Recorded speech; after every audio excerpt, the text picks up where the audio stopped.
Muito bom dia a todas, a todos. A gente vai então hoje finalizar o estudo do capítulo 6.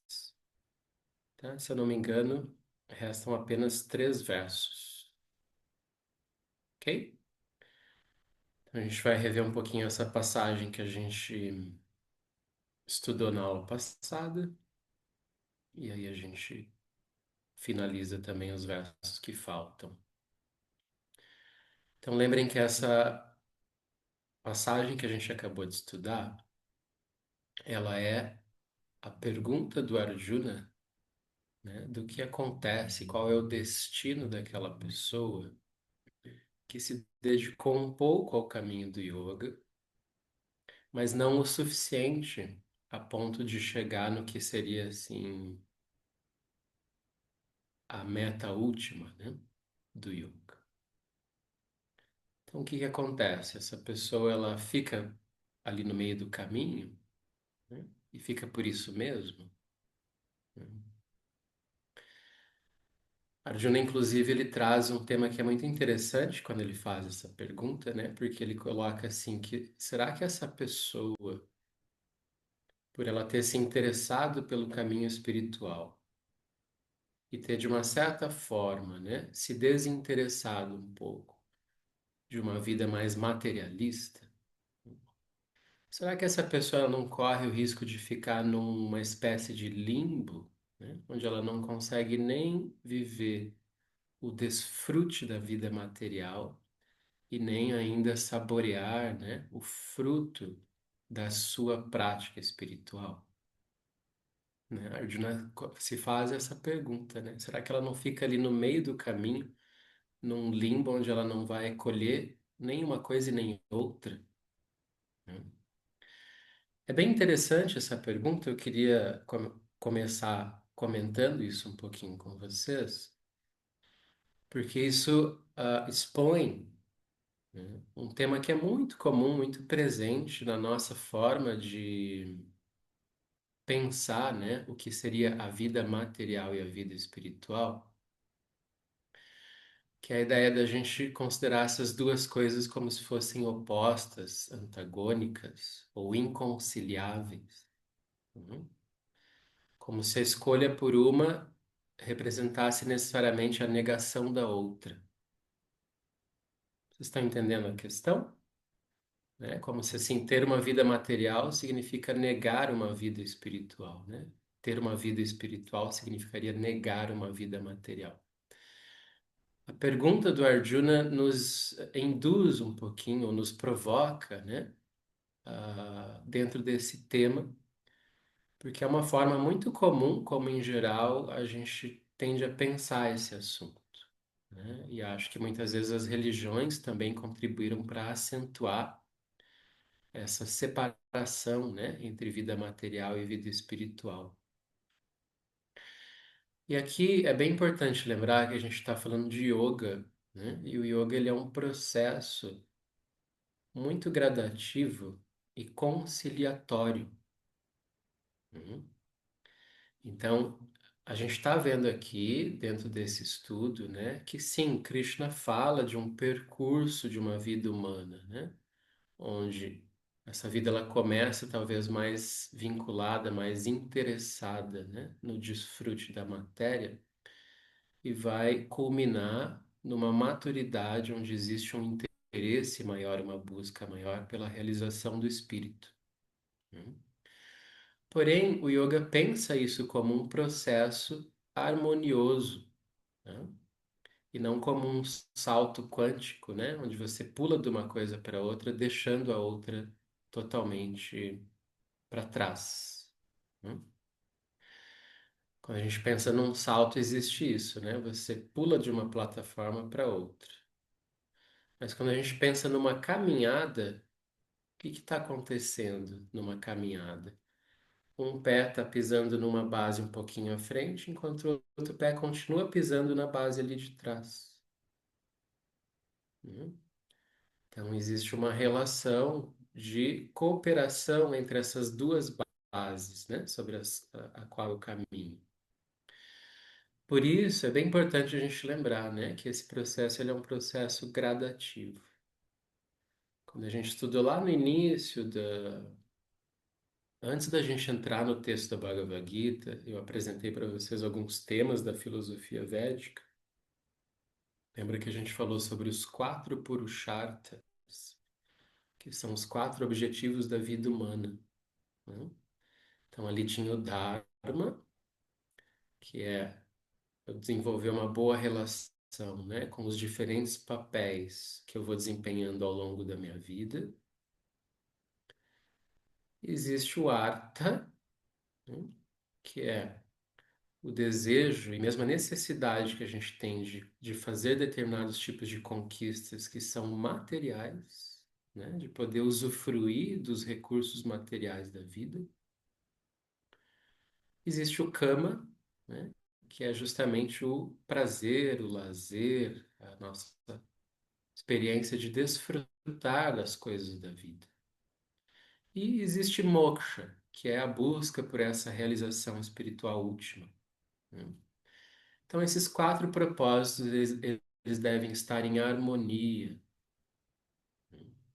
Agora, o que acontece? Dentro de um percurso de vida, é natural, né, que o nosso interesse no início da vida seja maior por todas as coisas que a gente está descobrindo e desfrutando, né, em termos do que o mundo material nos oferece. E vai chegando um tempo onde esse desfrute do mundo material, né, ele vai se cumprindo de uma certa forma, ele não tem mais aquele mesmo encanto, né? E existe uma necessidade muito profunda do ser humano de ir se encaminhando para uma realização espiritual, né? Então, esse processo ele vai se dando gradativamente. Por isso, Krishna diz isso em várias passagens, né? Primeiro, ele vai dizer assim que a nossa primeira fase de prática de yoga é Karma Yoga, né? É um yoga que a gente pratica envolvido nas nossas, assim, dentro dos nossos papéis no mundo, dentro da nossa relação com as coisas materiais, né? Depois chega uma maturidade que vai mais para esse Jnana Yoga, né? Onde a pessoa ela vai trabalhar um processo mais profundo de recolhimento, de meditação, de contemplação. Em outra passagem, Krishna diz, né, que no início do processo de yoga, karma é o caminho, né, é o meio, e depois chama, né, que é a quietude, a meditação é o caminho, né? Então, tudo vai indicando esse processo gradual. Mas como essas coisas nem sempre entram fácil na nossa cabeça, né? O Arjuna ele está aqui nos representando, né? Fazendo as perguntas que devem novamente serem feitas, né? Então ele faz essa pergunta: será que essa pessoa que está se dedicando ao yoga, mas não tanto assim, ela vai ficar parada ali, estagnada no meio do caminho e daí não vai colher nada mais, né, da sua vida material e nem vai colher o fruto espiritual? E Krishna sana essa pergunta com essa resposta, né, de que essa pessoa, primeiro assim, ele vai trazer a ideia de que existe uma continuidade do nosso processo de existência, né? Isso é uma coisa que volta e meia aparece aqui na Bhagavad Gita. A gente deve lembrar que, inclusive, esse é o primeiro dos ensinamentos de Krishna lá no capítulo 2, né, quando ele fala sobre a continuidade da existência de todos os seres, né? Verso 2:11, se eu não me engano, né? Ele diz: Natvevaham jatunasam natvam neme janadipa nachaiva nabhavishama sarvevayam ataparam. Ele diz assim, né? Arjuna, lembre, nem eu, nem você, nem todos esses seres que aqui estão, algum dia deixaram, algum dia não existiram e algum dia deixarão de existir, né? E logo em seguida ele diz que assim como o ser espiritual vai trocando de corpo, mesmo ao longo dessa vida, né? Ele diz de um corpo de criança para um corpo de adulto, para um corpo de idoso. Da mesma forma, ao final desse ciclo, desse corpo, né, um outro corpo será adquirido.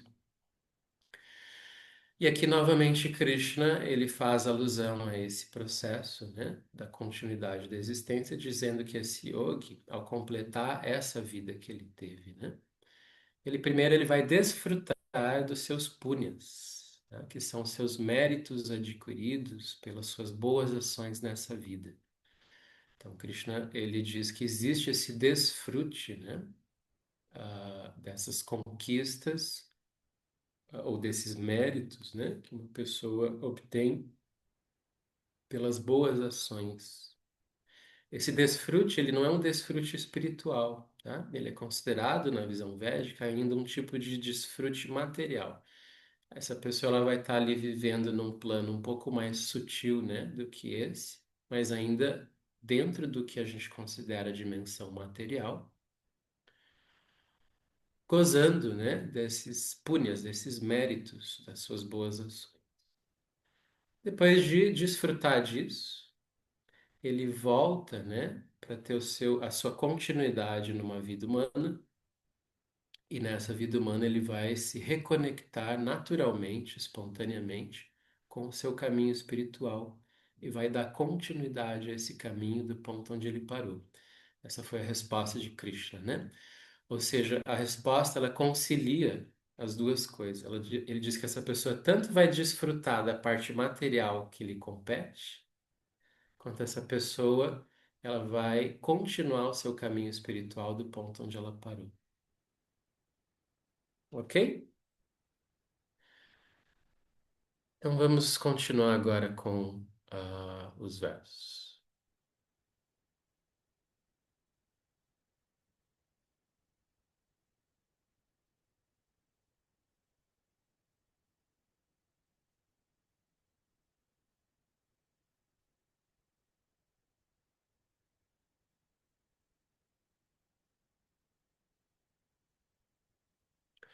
Isso. Então, a resposta de Krishna, né? Ela se completa aqui nesse verso que a gente já viu, que essa pessoa retornando para uma nova vida humana, ela vai sentir uma atração, né, por esse caminho espiritual. Ele coloca assim, mesmo contra a sua vontade, né? Mesmo contra a sua vontade no sentido assim de que há um chamado maior dentro dela, né? Mesmo que o seu ego quisesse, né, desviar ela desse caminho, essa conexão, essa intuição, né, esse impulso que ela vai sentir na direção da sua prática espiritual vai ser mais forte, né? E aí Krishna ele termina com uma afirmação que talvez nessa tradução não ficou tão clara a ideia, mas ele quer dizer assim, ó, mesmo que uma pessoa tenha apenas se interessado um pouquinho pelo yoga, tá? Mesmo que uma pessoa tenha apenas se perguntado sobre o yoga, isso já é suficiente para começar esse processo de atração dela em direção a um caminho espiritual. Então ele diz que mesmo que uma pessoa, né, por uma fração de segundo tenha uma curiosidade, um pequeno interesse por esse caminho, isso significa que agora é só uma questão de tempo para que ela alcance a realização, tá? E essa realização ele apresenta aqui como transcender o Shabda Brahman, tá? A palavrinha aqui é Shabda, que está escrito Sabda, né? Falta um risquinho em cima do S. Shabda Brahman. Shabda quer dizer palavra, literalmente. Shabda Brahman é um termo que a gente usa para se referir ao mundo manifesto, esse mundo que se apresenta para nós, né, nesse formato de as coisas que elas têm nomes e formas, né? Ou seja, uma forma da gente se referir a Prakriti, a esse universo material. Então, ele está dizendo que essa pessoa, né, que por um instante se interessa pelo yoga, é uma questão de tempo, né, para ela ir se vinculando a esse caminho, percorrendo esse caminho, e ela vai, num determinado momento, chegar a essa transcendência, né, do plano material. Né? É isso que Krishna está dizendo aqui. seja, ela vai adquirir a plena realização espiritual.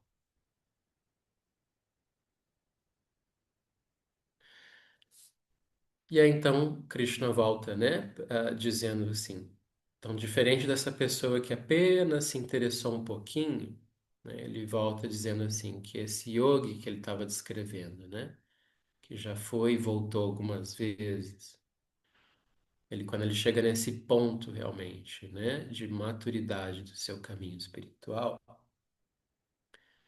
ele vai se esforçar ou se vai se dedicar para esse caminho com muito foco, muita determinação, né? Isso vai ser já mais natural para essa pessoa. O que acontece, né? Esse foco mais exclusivo, vamos colocar assim, né? Que a pessoa está dando para sua realização espiritual, ela acontece, né? Ao mesmo tempo em que existe já uma purificação de todos os seus samskaras e karmas, né? Seu santita karma, né? A sua bagagem kármica prévia, né? Então, ou seja, todas aquelas sementes, né? Que teriam a tendência de frutificar na direção de desejos materiais, reforçando, né? Uma vida mais egóica. Todas essas sementes, elas foram queimadas. A pessoa ela não carrega mais essa bagagem kármica consigo. Ela não tem mais esses sanskaras ali dentro da sua mente. Então ela está purificada, né? Samshuddha. Tá? Ela está purificada de todo esse karma. Por isso que o interesse mais genuíno dela, né, é pela realização espiritual unicamente. Ele reforça aqui nesse verso, tá? Que a pessoa ela só alcança essa condição, olha só, aneka janma. Não é em um único nascimento, é em muitos, ao longo de muitos nascimentos. Tá? A palavrinha janma quer dizer literalmente nascimento. Acho que eu já comentei com vocês que essa raiz jan deu o gen, do grego, né? Que dá a palavra gênese, genética e todas essas coisas relacionadas, né? Com a base a partir da qual os seres nascem, né? Nesse plano físico. Então, Janma quer dizer nascimento. A palavra Eka quer dizer um. Aneka quer dizer não um, ou seja, muitos, vários. E Samsiddha quer dizer o aperfeiçoamento. Então, quando ele diz Aneka Jana Samsiddha, quer dizer que essa pessoa vem se aperfeiçoando ao longo de muitos nascimentos, né? E aí ele diz, então, essa pessoa, né, que já se aperfeiçoou por muitos nascimentos, que esgotou a sua bagagem kármica, né? E que, portanto, agora se dedica com foco total à sua realização espiritual, essa pessoa, Param Gatim, ela alcança o resultado supremo ou destino supremo.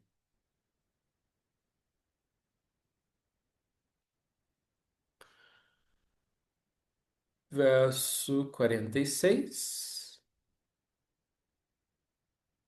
Krishna então compara essa pessoa a outras pessoas que praticam que a gente poderia considerar como sendo outros tipos de virtudes ou de ocupações nobres nessa vida. Então ele vai dizer o seguinte, ó, que esse yogi, ele é superior à pessoa, vamos colocar assim, ó, que meramente pratica austeridades, né? que é a palavra austeridade, né? Austero, né? Significa uma pessoa que ela tem assim, ela é muito disciplinada, ela é muito esforçada, ela está disposta a se sujeitar, né, a determinados tipos de sacrifícios, privações, né? Ela tem esse espírito, né? É, muito disciplinado, abnegado. Então, em sânscrito, elas são chamadas de tapasvi. Tapasvi. São muitas vezes o que a gente chama dos ascetas, né? Pessoas que vão para caminhos de muito ascetismo, né? Com foco em práticas de austeridade. Um exemplo bem conhecido é a própria vida do Buda, né? Então, o Buda, antes de chegar ali na sua formulação do caminho do meio, ele viveu os dois extremos da vida, né? Primeiro, ele foi um príncipe que vivia dentro de um palácio com todos os confortos do mundo, e depois ele foi para o outro extremo que ele se tornou um asceta, né? Ele foi viver assim como um renunciante na floresta, privado de todos os confortos da vida, né?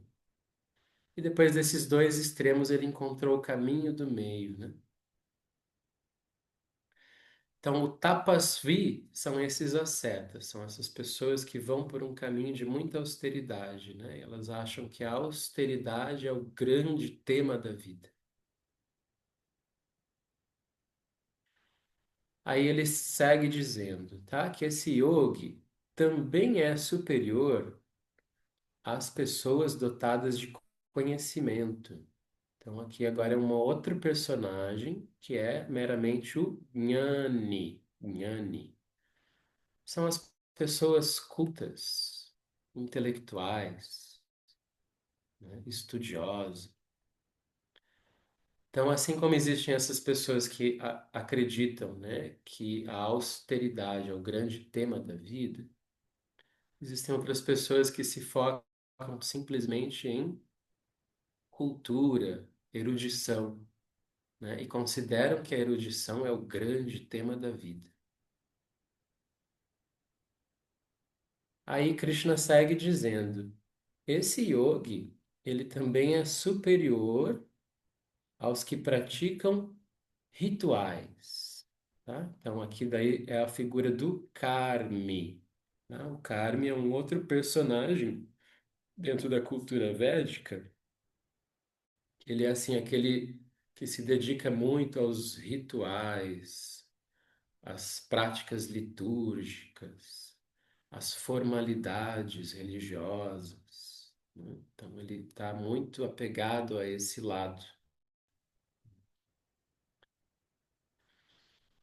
E aí Krishna então contrapõe um pouco, né, a figura desse yogi, dizendo que ele é superior a todos esses outros três personagens. Agora, o que que é interessante da gente olhar? Que essas três coisas que ele menciona, as austeridades, o conhecimento e os rituais, elas fazem parte do caminho do yoga, né? Mas elas só têm sentido porque elas são instrumentos para um objetivo maior, que é yoga. a, a realização do eu espiritual, a comunhão, né, do ser espiritual com Deus. Só para isso é que faz sentido se praticar austeridade, cultivo de conhecimento ou algum tipo de ritual ou de liturgia. Hum? Se a pessoa ela troca, né, o objetivo maior só por aquela ferramenta e faz dela o grande objetivo da vida, então ela ainda está, digamos assim, numa condição, num entendimento, né, inferior. Por isso Krishna faz essa comparação, né? Ele diz que esse yogi, que está realmente, né, mirando no objetivo maior de toda a vida, ele supera aquela pessoa que coloca a austeridade como objetivo da vida, a pessoa que coloca a erudição como objetivo da vida, ou a pessoa que coloca essa ser um bom religioso, né? Ser uma pessoa dedicada aos dogmas e formalidades da sua religião, né? Como sendo a meta da vida. Então, o yogi ele está acima desses todos porque ele está realmente, embora ele se utilize dessas mesmas ferramentas, ele está mirando no objetivo maior.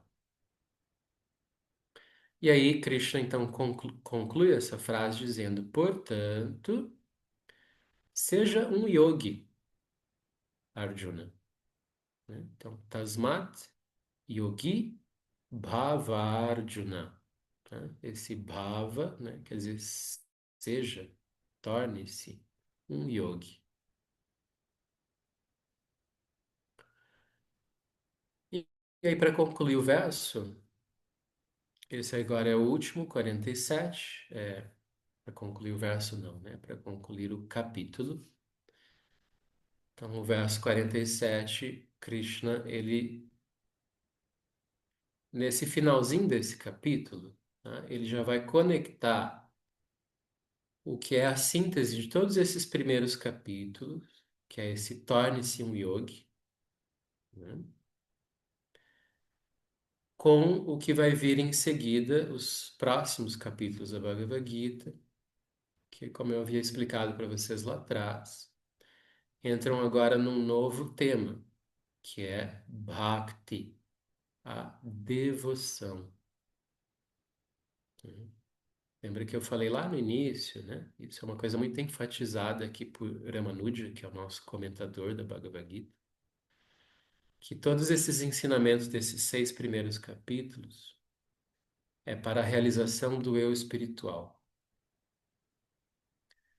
Os ensinamentos dos próximos 6 capítulos é Bhakti, é a devoção, é a forma como a pessoa vai poder realizar a natureza de Deus.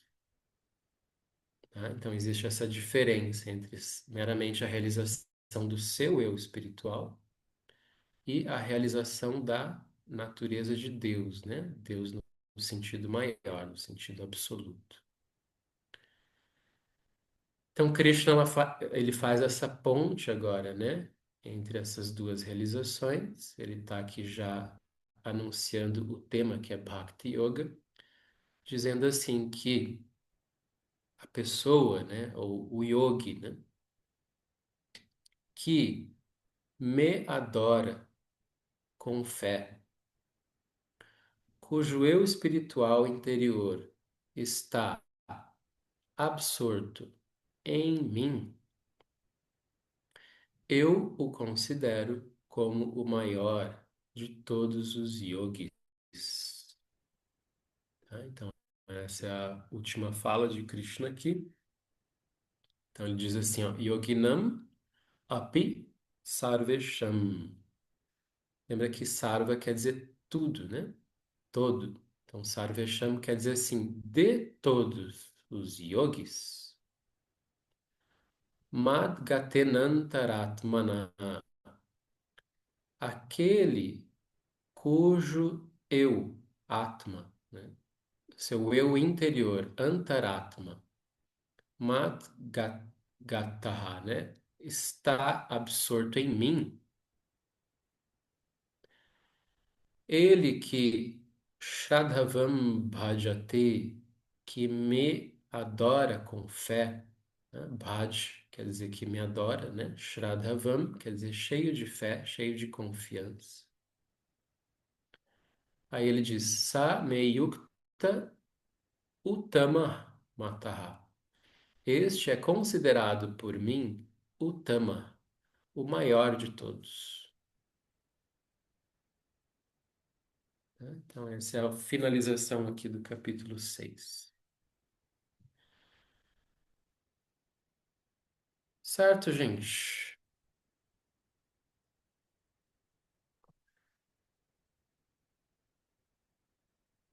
Alguma questão? Se vocês quiserem, assim, vocês podem até trazer qualquer conteúdo, né, desse capítulo, ou mesmo desses 6 capítulos que a gente já viu até agora.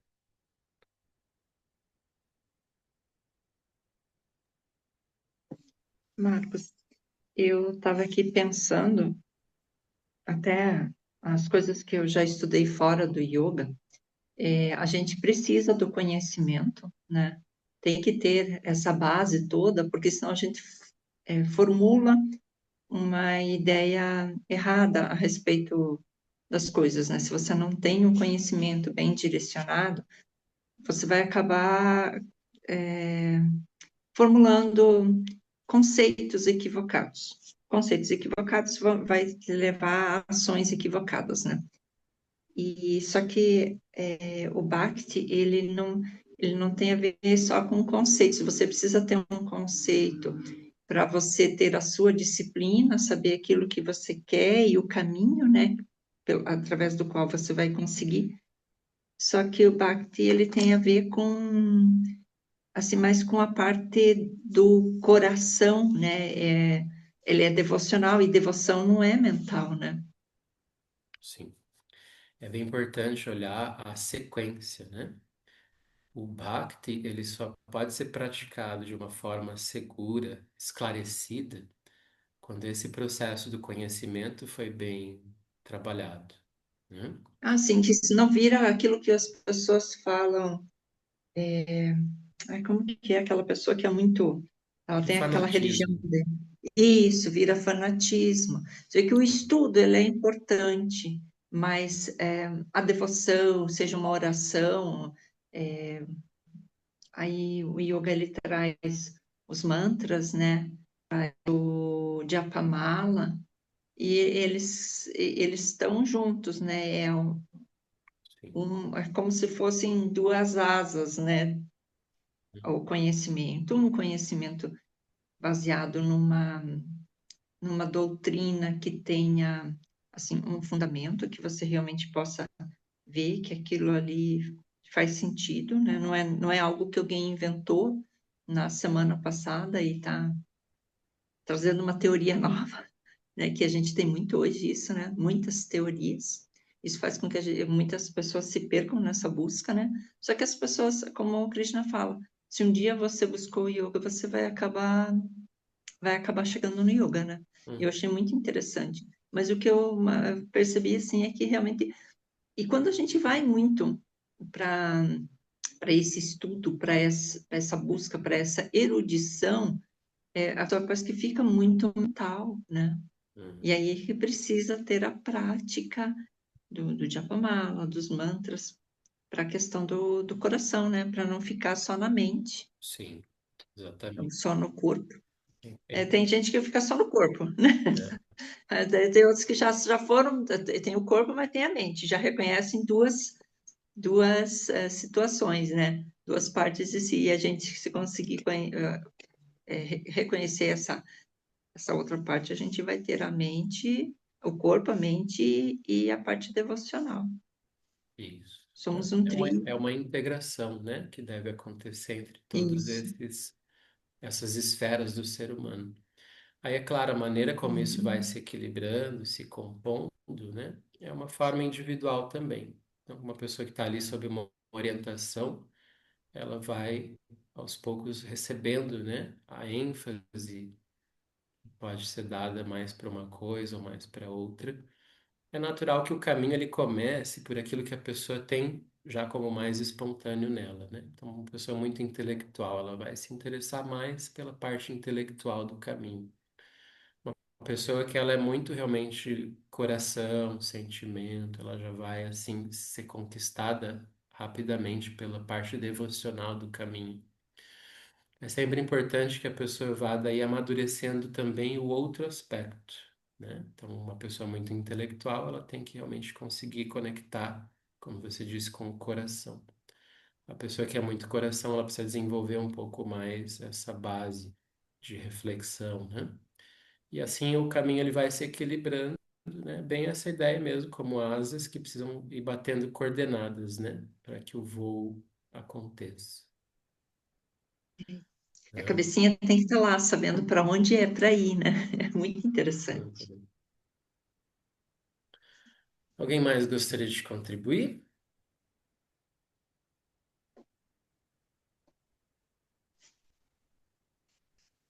Quer comentar alguma coisa, Solange? Meu comentário era só te agradecer, né, por todo esse conhecimento que tu tem pacientemente nos passado. E já ficando triste porque terminou esse capítulo. E a Ah, pergunta que não quer calar, né? hum. A ideia é que a gente vai continuar o estudo, tá? A questão só que eu vou trazer para vocês é o seguinte: a gente não tem pronta uma tradução para o português, né? Então, a minha primeira ideia é o seguinte: eu expor aqui aquele texto em inglês mesmo e eu vou traduzindo com vocês, né? Eu faço a tradução do inglês, faço os apontamentos das palavras em sânscrito e a gente vai tecendo o significado do texto juntos, né? Acredito que isso é uma forma bem viável para a gente fazer, porque existem outras traduções da Bhagavad Gita para o português, mas não existe uma tradução da Bhagavad Gita de Ramanuja para o português. E o propósito desse nosso estudo é se manter dentro dessa linha de interpretação do Ramanuja, né? Então não faria sentido a gente ir para um outro texto em português que não esse. Por isso, a minha sugestão é a gente fazer isso, tá? Eu vou expondo aqui na tela o texto em inglês, mas aí eu vou traduzindo com vocês. É até bom, vocês vão praticar um pouquinho. Vai ser um estudo trilingue, né? É sânscrito, inglês, português. Pode ser? Então tá bom. Então, Tá na ótimo. aula que vem, a gente começa o capítulo 7, ok? Então tá bom, gente. Obrigada. Um abraço, Obrigada, boa semana Marcos. para vocês, bom Tchau, feriado. tchau. Tchau, tchau. Tchau, Obrigada, Marta. pessoal. Tchau, pessoal.